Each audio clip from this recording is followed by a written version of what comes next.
Naramdaman mo na ba na parang may ibinubulong ang universo na may isang pambihira at kamanghamanghang bagay na malapit ng mangyari? Habang papalapit ang pagtatapos ng Mayo, isang bihira at makapangyarihang pagbabago sa enerhiya ng kosmos ang unti-unting namumuo. At para sa 5 masusuwerteng zodiac signs, maaari itong mga hulugan ng isang kapalarang magbabago sa kanilang buhay. Isipin mo na lang ang paggising isang umaga na tila biglang bumaligtad ang iyong kapalaran. At abot kamay na ang iyong mga pangarap. Ang huling bahagi ng Mayo ay hindi lamang isang karaniwang sandali. Ito ay isang nakatagong pintuan kung saan nagsasalubong ang tadhana at oportunidad. Kung matagal mo nang hinihintay ang iyong malaking pagkakataon, maaaring ito na ang oras na pinipiling pumabor sa iyo ng mga bituin. Kasama kaya ang iyong zodiac sign sa mga mapapalad? Ang huling bahagi ng Mayo ay hindi lamang pagtatapos. Ito ay isang makapangyarihang pag-ikot ng kapalaran. Matagal nang naniniwala ang mga astrologer na may mga tiyak na panahon sa kalendaryo na nagtataglay ng bihira at napakalakas na enerhiya. Mga sandaling tila, kinakampihan ng universo ang mga taong handang tumanggap ng mga biyaya nito. Sa mga huling araw ng Mayo, isang pambihirang alon ng lottery energy ang dadaloy sa kalawakan na magtutuon sa 5 zodiac signs upang bigyan sila ng swerte, mga oportunidad, at hindi inaasahang mga biyaya. Hindi lang ito tungkol sa pagpanalo ng jackpot. Ito ay tungkol sa biglaang tagumpay, gintong mga pagkakataon, at mga pangarap na mabilis na matutupad higit pa sa inaakala. Kung minsan mo nang naramdaman na tila may inihahanda ang iyong tadhana sa likod ng mga pangyayari, ngayon na ang tamang oras para maging mapagmatsyag. Sa makapangyarihang paglalakbay ng kwento na ito, ibubunyag natin kung aling 5 zodiac signs ang itinakdang tumanggap ng bihirang enerhiyang ito, at kung paano mo maiaayon ang iyong sarili upang mahuli ang agos ng suwerteng paparating. Paglipat ng kosmos at pangkalahatang enerhiya ng Mayo. Habang unti-unting bumababa ang araw sa mga huling araw ng Mayo, isang bihira at makapangyarihang pagbabago ang tahimik na namumuo sa kalangitan. Itinuturo sa atin ng astrolohiya na ang pagtatapos ng isang buwan ay kadalasang may kasamang mga lihim na alon ng enerhiyang nagdadala ng pagbabago. Ngunit ang huling bahagi ng Mayo 2025 ay kakaiba. Ito ay isang sandaling hinubog ng pinagsamang impluensya ng mga pagpapala ng pagpapalawak mula kay Jupiter, ng mahiwagang alindog ni Venus, at ng mabilis na mga oportunidad mula kay Mercury. Ang mga makalangit na puwersang ito ay kumikilos ngayon sa isang bihira at maayos na pagkakaayon, lumilikha ng isang perpektong bagyo ng enerhiya ng swerte sa buong zodiac. Hindi ito isang simpleng pagkakataon. Naniniwala ang mga sinaunang mistiko na ang katapusan ng Mayo ay isang gateway ng mga himala, isang lihim na bintana kung kailan ang mga kahilingang ibinubulong sa kalangitan ay may kapangyarihang magkatotoo, halos kaagad. Ngayong taon, mas malakas ang alingawngaw ng sinaunang karunungang ito kaysa dati. Habang pinapalawak ni Jupiter ang suwerte at hinahabi ni Venus ang kasaganaan sa ating pang-araw-araw na buhay, binubuksan naman ni Mercury ang mga di inaasahang landas. Minsan sa pamamagitan ng tsamba, minsan sa biglaang inspirasyon, at kung minsan sa purong mahiwagang kapangyarihan ng kosmos. Para sa 5 zodiac signs, ang baraha ng kapalaran ay nakatakdang pabor sa kanila. Maaari silang makatagpo ng isang sorpresang oportunidad na tila itinadhana, makatanggap ng hindi inaasahang biyayang pinansyal, o magkaroon ng isang di inaasahang pagkikita na magbabago ng kanilang hinaharap magpakailanman. Ngunit ang enerhiyang ito ay banayad. Gantimpala ito para sa mga bukas ang puso, gising ang isip, at handang kumilos kapag ipinakita ng universo ang mga biyaya nito. Ang huling bahagi ng Mayo ay hindi panahon para mag-atubili. Ito ang panahon upang sundin ang mga bulong ng intuwisyon, pakinggan ang mga hudyat ng kapalaran, at maniwala na kahit ang pinakamatapang na mga pangarap ay maaaring tumubo at mamulaklak. Ito ang panahon kung kailan ang hindi nakikita ay nagiging totoo, Ang mga kapalaran ay kayang baguhin sa isang iglap, at ang tadhana ay kinakampihan ang mga matapang. Tinatawag ka na ng mga bituin, at para sa mga mapapalad, ang suwerte ay mas malapit kaysa iyong inaakala. Mga katangiang kailangan para makaakit ng suwerte sa lottery. Bagamat ang mga puwersa ng kosmos ang naghahanda ng entablado para sa kapalaran, ang mga panloob na katangian ng isang tao ang magtatakda kung sino ang tunay na makakasalo sa agos ng kasaganahan. Pinapabora ng universo hindi lamang ang mga nangangarap, kundi ang mga tunay na naniniwala, mga kaluluwang patuloy na nag-alaga ng pag-asa kahit pa sinasabi ng lohika na sumuko na sila. Ang lottery energy ng huling bahagi ng Mayo ay hindi lamang nakabase sa swerte. Ito ay naghahanap ng mga pusong matapang, mga espiritong matibay, at mga isiping bukas sa mahika ng universo. Una, ang pananampalataya sa hindi nakikita ay mahalaga. Ang mga naniniwalang kayang abutin sila ng magandang kapalaran kahit hindi nila alam kung paano ay nagbubukas ng mga lihim na pintuan. Ang pananampalataya ay parang isang ilaw na nagpapahiwatig sa universo na sila ay handa ng tumanggap. Kung walang pananampalataya, kahit ang pinakamaliwanag na oportunidad ay maaaring lumampas ng hindi napapansin. Ikalawa, ang emosyonal na katatagan ay may napakahalagang papel. Ang landas patungo sa biglaang kasaganahan ay kadalasang mukhang isang paikot-ikot na daan na puno ng pagkaantala, pagdududa, at mga pagsubok. Ang mga taong nakayanan ang mga pagsubok nang hindi pinapawi ang apoy ng kanilang diwa ay lalong nagiging magneto para sa mga biyaya ng huling bahagi ng Mayo. Ang kanilang mga pilat ay kumikislap bilang tahimik na imbitasyon para sa tadhana na kumilos. Ikatlo, ang paggawa ng inspiradong aksyon ay hindi maaaring ipagpaliban. Ang enerhiya ng lottery ay hindi tungkol sa paghihintay lamang. Ito ay tungkol sa pakiramdam ng bulong ng intuition at pagkilos patungo rito. Ang mga kumikilos ayon sa kutob, tumataya sa maliliit na pagkakataon at nagsasabing, oo, kapag kumakatok ang oportunidad, sila ang makikita sa tamang lugar sa tamang oras. Ikaapat, ang pasasalamat sa maliliit na tagumpay ay nagpaparami ng biyaya mula sa kosmos. Malakas ang tugon ng universo sa mga taong marunong magdiwang kahit sa pinakamaliit na pagpapala dahil pinapakita nilang handa sila para sa mas malalaking biyaya. Ang pasasalamat ay may kapangyarihang gawing pambihira ang ordinaryo. At sa huli, ang pakikiayon sa kagalakan ang lihim na sangkap. Ang mga namumuhay ng may gaan, pag-asa at kakayahang mangarap ay natural na magneto para sa mga himala. Habang papatapos ang Mayo, ang mga katangiang ito ang magtatakda kung sino ang makakatawid sa Gateway of Fortune, unang zodiac sign. Kung may isang zodiac sign na madalas hindi nauunawaan ng pasensya, ito ay ang Taurus.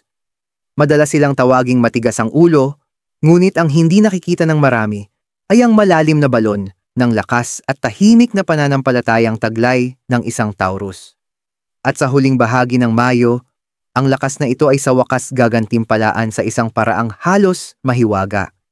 Isipin si Elena, isang masipag na Taurus na naglaan ng maraming taon upang buuin ang kanyang maliit na panaderya mula sa wala. Sa kabila ng napakaraming pagsubok, pagbaha ng kanyang tindahan, sunog, at pagkakawala ng pautang, nagpatuloy siya. Madalas na nagtataka kung napapansin ba ng universo ang kanyang mga sakripisyo. Ngunit may mahina at taimtim na bulong sa kanyang kalooban. Magpatuloy ka. Nakinig siya. Nagtiis siya. At ngayon, sa ginintuang liwanag ng huling bahagi ng Mayo, nagsisimulang gumalaw ang kanyang mga bituin. Sa ilalim ng makapangyarihang impluwensya ni na Jupiter at Venus, makikita ng Taurus ang mga pintuang dati itila sarado ay biglang bumubukas. Ang lottery energy para sa Taurus ay hindi lamang nangangahulugan ng isang maswerteng scratch-off ticket. Maaari itong magpakita bilang isang biglaang biyayang pinansyal, isang milagrosong oportunidad, o isang hindi inaasahang tagumpay na may kaugnayan sa isang bagay na matagal na nilang inalagaan ng tahimik. Pinapabora ng universo ang Taurus ngayon dahil sa kanilang hindi matinag na katapatan sa kanilang mga pangarap. Hindi nila iniwan ang kanilang landas kahit pa naging mahirap ang paglalakbay. Hindi nila isinuko ang kanilang pag-asa kahit pa pinagdudahan sila ng iba. Ang huling bahagi ng Mayo ay isang kosmikong gantimpala para sa mga tao ng tahimik na pagtitiis. Astrological, ang Taurus ay pinamumunuan ni Venus, ang planeta ng kasaganaan, kagandahan, at material na tagumpay. Sa bihirang pagkakahanay na ito, ang enerhiya ni Venus ay palalakasin ng mapalawak na kapangyarihan ni Jupiter, lumilikha ng isang magnetikong hilab sa paligid ng mga taong Taurus. Ang mga oportunidad na dati ay tila imposibleng maabot ay biglang mapapalapit. Mga biyayang pinansyal, gintong pakikipagsosyo, at bigla ang pagsiklab ng intuition ay madarama na para bang isinadya ng kapalaran. Ngunit kailangang maging mapagmatsyag ang Taurus. Ang lottery energy ay nangangailangan ng aksyon. Maaaring ito ay pagsunod sa kutob na bumili ng tiket, pagsali sa isang paligsahan, pag-invest sa isang pangarap o simpleng pagsabi ng oo sa isang hindi inaasahang alok. Ang aksyon ng tulay sa pagitan ng posibilidad at realidad. Ang kwento ni Elena ay sumasalamin sa kung ano ang mararanasan ng maraming Taurus. Isang sandali kung saan biglang magkakaroon ng kabuluhan ang lahat ng kanilang pinagdaanan, isang sandali kung kailan, sa wakas, ay matatagpuan sila ng kapalaran. Para sa Taurus, ang huling bahagi ng Mayo ay hindi pagtatapos ng daan. Ito ang pagbubukas ng isang bagong kabanata, kumikislap sa pangako ng kasaganahan, kaligayahan, at katuparan ng matagal ng pinangarap. Ikalawang zodiac sign.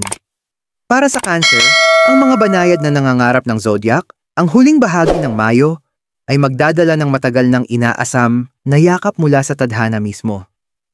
Pagkatapos ng mga buwan o maging taon, ng pakiramdam na tila hindi napapansin, inihahanda ng universo ang isang sorpresang magpapahalaga sa bawat luha, bawat gabing walang tulog, at bawat tahimik na panalangin.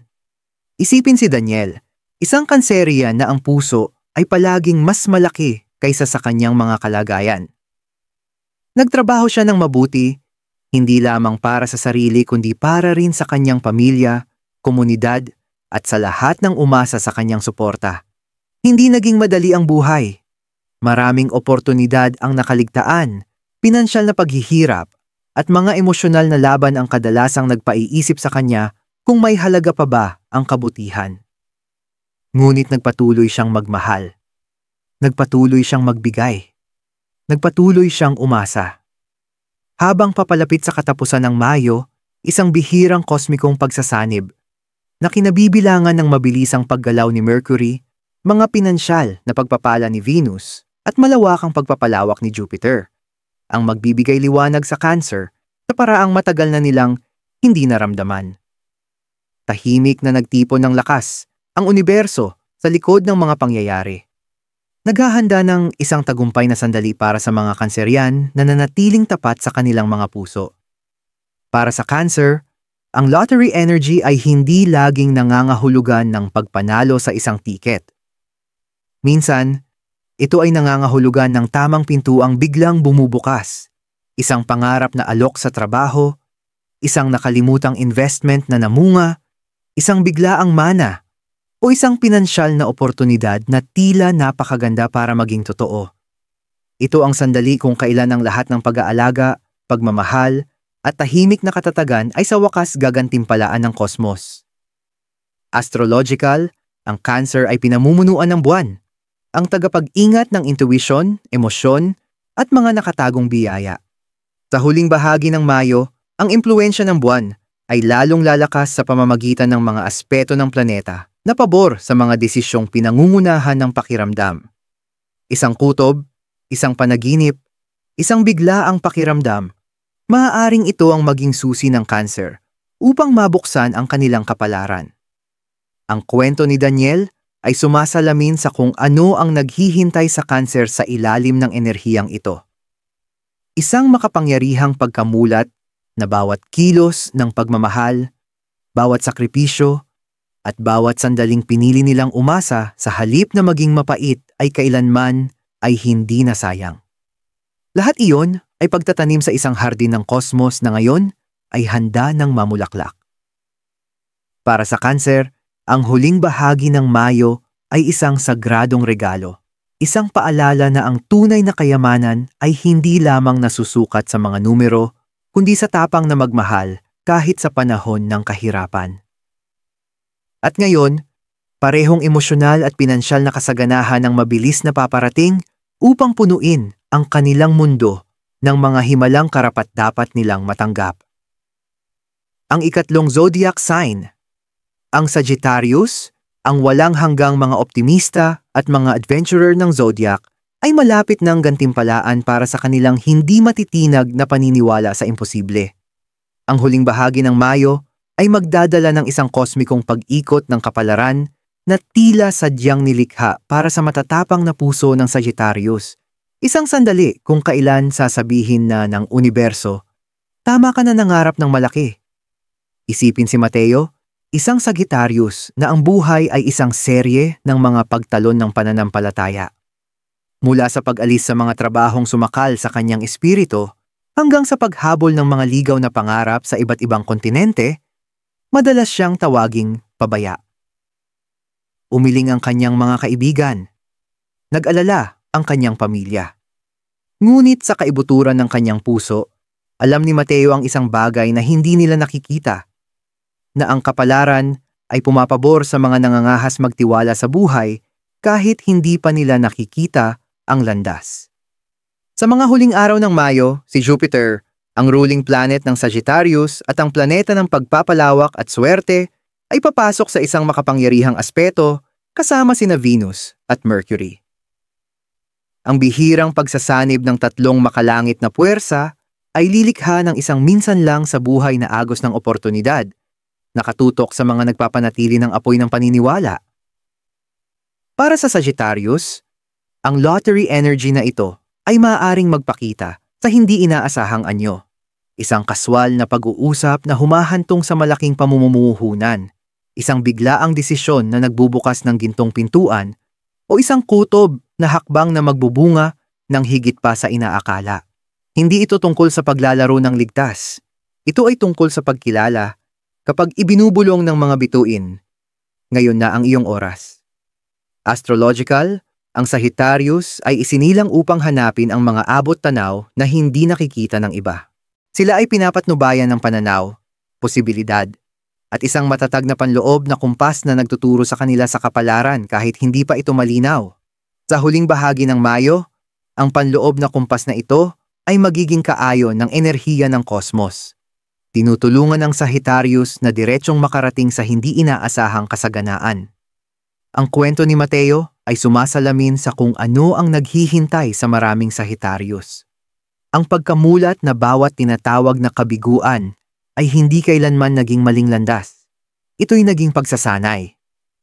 Bawat matapang na hakbang, bawat kilos ng tapang, bawat desisyon na magtiwala sa hindi tiyak ay naging mga butong itinanim para sa mismong sandaling ito. Para sa Sagittarius, ang huling bahagi ng Mayo ay hindi lamang tungkol sa pera. Ito ay tungkol sa pagpapatunay. Ito ay ang universo na nagsasabing, ang pag-asa ay hindi kailanman naging kahangalan, na ang paglalakas loob na maniwala sa mahika ay palaging bahagi ng plano. At habang umaayon ang mga bituin, sa wakas ay matatagpuan ng matatapang na espiritu ng Sagittarius ang kanilang sarili na nakatayo sa mismong lugar kung saan sila itinadhana, sa gilid ng isang bago at marilag na simula. Ika-4 na zodiac sign. Para sa Libra, ang mga tagapamayapa at mga tagahabi ng pangarap ng zodiac, ang huling bahagi ng Mayo ay magdadala ng matagal nang inihintay na karmic reward.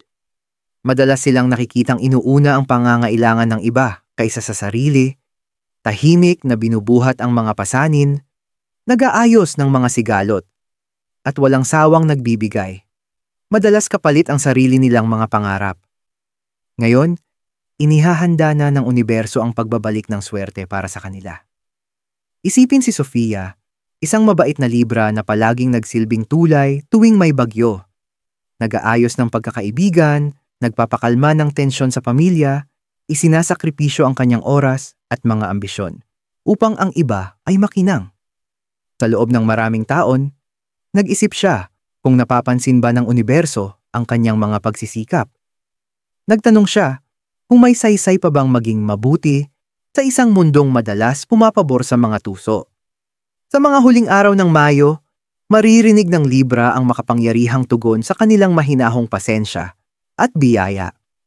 Si Venus, ang ruling planet ng Libra at tagapagdala ng kagandahan, kasaganaan, at mga pakikipag-ugnayan, ay mapapasailalim sa isang bihirang pagkakahanay kasama ang mapagpalawak na mga pagpapala ni Jupiter at ang bilis ni Mercury. Magkasama nilang huhubugin ang isang makapangyarihang tela ng mga hindi inaasahang oportunidad, pinansyal na tagumpay, at mga suwerteng pagtagpo para sa mga Librang tahimik at matiising kumapit sa kanilang mga pangarap. Para sa Libra, ang lottery energy ay maaaring magpakita sa pamamagitan ng mga partnership, isang proyektong pinagtulungan na biglang sumikat, isang kasunduan sa negosyo na pumapabor sa kanila, isang nakalimutang investment na biglang namunga, o maging isang personal na relasyon na magdudulot ng di inaasahang biyaya. Ito ang gantimpala para sa mga taon ng pagkompromiso, kabutihan, at mga sakripisyong hindi nakita ng iba. Astrological, umaangat ang Libra kapag naibabalik ang balanse, at sa huling bahagi ng Mayo, mararamdaman nila na ang universo mismo ang kumikilos upang ibalik ang matagal nang ipinagkait sa kanila. Kailangan lamang nilang maging bukas sa mga alok na manggagaling sa ibang tao. Isang pag-uusap, isang pakikipag-partner, isang pagpapakilala. Ang likas na galing ng Libra sa pagkonekta ang magsisilbing tulay nila patungo sa kasaganaan. Ang kwento ni Sofia ay sumasalamin sa paglalakbay na makikilala ng maraming Libra, mga tao ng pagiging sandigan ng iba, na ngayon ay magtatapos sa isang sandali kung saan ang universo naman ang magiging sandigan nila. Ito ang panahon kung kailan ang lahat ng kabutihang kanilang ikinalat ay bumabalik sa kanila ng marami, kung kailan ang bawat buto ng kabaitan ay namumulaklak sa hindi inaasahang kasaganaan. Para sa Libra, ang huling bahagi ng Mayo ay hindi lamang panahon ng swerte, ito ay panahon ng kosmikong katarungan. Panahon kung kailan ibinubulong ng universo, nakita kita, hindi kita nakalimutan. At sa bulong na yon, bumabaliktad ang timbangan, bumubuhos sa kanila ang kasaganaan, pagkilala, at kaligayahan na tunay nilang nararapat matanggap. Ika-5 zodiac sign. Para sa Pisces, ang mga nangangarap at mga manggagamot ng zodiac, ang huling bahagi ng Mayo ay magmamarka ng isang kahangahangang sandali kung kailan ang mahiwagang enerhiya na matagal nilang pinaniwalaan ay sa wakas magpapakita sa totoong, nakakabighaning paraan. Habang ang iba ay nagdududa at naghahanap ng ebidensya, tahimik na inalagaan ng Pisces ang kanilang pananampalataya sa mga bagay na hindi nakikita. At ngayon, ang hindi matinag nilang paniniwala ay magbubunga ng isang kahindik-hindik na gantimpala. Isipin si Arya, isang mahinahong kaluluwa ng Pisces na ginugol ang kanyang buhay sa pag-aalaga sa iba.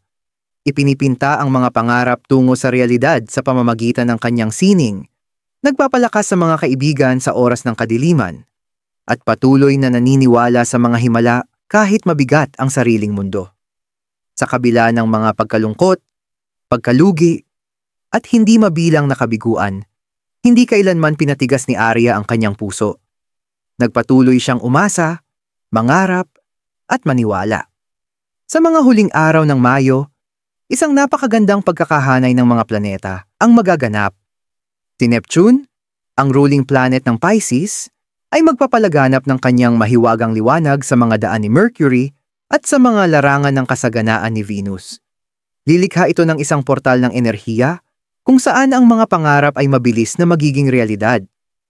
Para sa Pisces, na ang intuition ay likas na kompas, ang huling bahagi ng Mayo ay magdadala ng panahon kung saan ang mga kutob, biglaang inspirasyon, at mga panaginip sa gabi ay maaaring magbukas ng mga kapalarang magbabago sa kanilang buhay.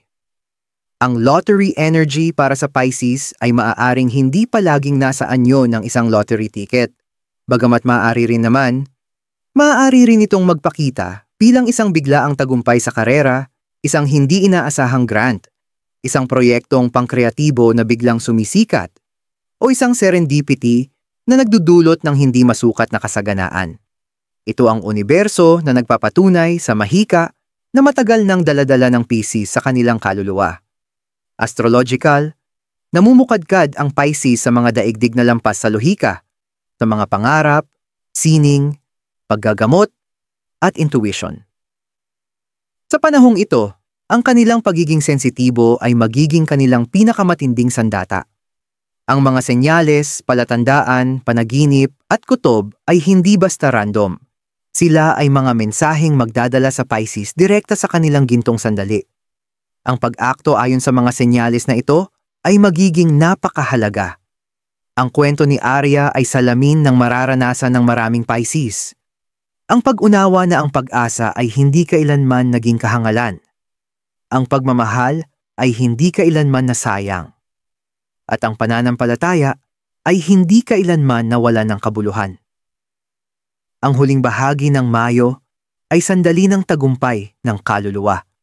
Isang sandali kung kailan ang kabutihang ibinigay nila, ang mga pangarap na kanilang ipininta, at ang pananampalatayang kanilang inalagaan ay babalik sa kanila sa anyo ng kasaganaan, kagalakan, at kosmikong hiwaga. Pagkatapos ng huling bahagi ng Mayo, paano pwedeng pataasin ang iyong swerte? Habang ang mga kosmikong alon ay nagbabago sa huling bahagi ng Mayo, ang kapalaran ay hindi basta-basta maghuhulog mula sa langit. Ito ay magsasayaw sa paligid ng mga taong marunong umabot para dito. Ang enerhiya ay pabor sa mga handa, gising, at handang kumilos. Kung ikaw ay isa sa mga napiling signs o kung pakiramdam mo lang ay may isang bagay na gumagalaw sa iyong kaluluwa, may mga makapangyarihang paraan upang palakasin at agawin ang bihirang lottery energy na ito. Una, magtiwala sa iyong intuition nang walang pag-aalinlangan. Ang huling bahagi ng Mayo ay magbubukas ng universo sa mga banayad na senyales, mga pangarap, biglaang nararamdaman, nakakagulat na mga coincidences. Ang mga bagay na mukhang random ay hindi basta-basta ganoon. Kumilos agad sa mga kutob. Ang pag-aalangan ay maaaring magdulot ng pagkawala ng isang pagkakataong minsan lang mangyari sa buhay. Ikalawa, sabihin ang oo ng mas madalas. Ang mga oportunidad ay maaaring magpakita sa anyo ng mga disguise. Isang imbitasyon, isang biglaang pagkikita, isang hindi inaasahang alok. Hindi ito panahon para mag-isip ng sobra o maglaro ng ligtas. Ang kapalaran ay pabor sa mga kumikilos ng may pananampalataya na pinapalakas ng pag-asa, hindi takot. Ikatlo, ipahayag ang pasasalamat kahit bago dumating ang biyaya. Ang pasasalamat ay nagbubukas ng mga energetic na daluyan kung saan dumadaloy ang higit pang kasaganaan. Magpasalamat sa universo ng maaga, parang ang biyaya ay sa iyo na. Ang gawaing ito ng pananampalataya ay nagpapadala ng malakas na signal na handa kang tumanggap. Ikaapat, manatiling nakagrounded sa kagalakan at optimismo. Ang takot, pagdududa, at cynicism ay nagsisilbing mga hadlang sa daloy ng swerte. Pangalagaan ang iyong kagalakan bilang isang sagradong apoy sa pamamagitan ng musika, tawanan, pangarap, at ang mga kasama mong naniniwala sa mahika. At sa huli, magtakda ng isang pisikal na hakbang ng aksyon. Kung ito man ay pagbili ng isang maliit na lottery ticket, pagsisimula ng isang proyektong pangkreatibo, pagpapadala ng resume, o pagsisimula ng pangarap na matagal mo nang ipinagpaliban. Ang kapalaran ay pabor sa mga kamay na kumikilos. Ang huling bahagi ng Mayo ay hindi lamang isang hula. Ito ay isang imbitasyon. Isang imbitasyon upang maniwala, kumilos, at tumayo ng buo kapag tinawag ka ng universo. Konklusyon, habang papalapit ang huling bahagi ng Mayo, ang universo ay naghahanda upang maghabi ng mga himala sa buhay ng mga taong nangangahas maniwala. Para sa Taurus, Cancer, Sagittarius, Libra, At Pisces, ang mga bituin ay ibinubulong ang mga pangako ng kasaganaan, oportunidad, at matagal nang inaasahang mga tagumpay. Ngunit tandaan, ang tadhana ay pabor sa mga humaharap dito ng may tapang. Ito ang iyong panahon upang manatiling bukas, magtiwala sa mga kutob ng iyong kaluluwa, at mangahas tumanggap kapag ang buhay ay nagbukas ng mga hindi inaasahang pinto. Bawat pangarap na iningatan mo, bawat luha na iyong pinahid, bawat tahimik na pag-asa na iyong inalagaan, hindi ito nasayang. Ang lottery energy ng huling bahagi ng Mayo ay hindi lamang tungkol sa biglaang kayamanan. Ito ay tungkol sa mas malalim na pagbabago, isang paalala na ang mahika ay totoo at hindi ka kailanman nakalimutan ng universo. Maniwala sa hindi nakikita. Magtiwala sa iyong paglalakbay. At kapag dumating ang iyong sandali, tulad ng tiyak na mangyayari, yakapin ito ng buong puso at bukas na mga kamay.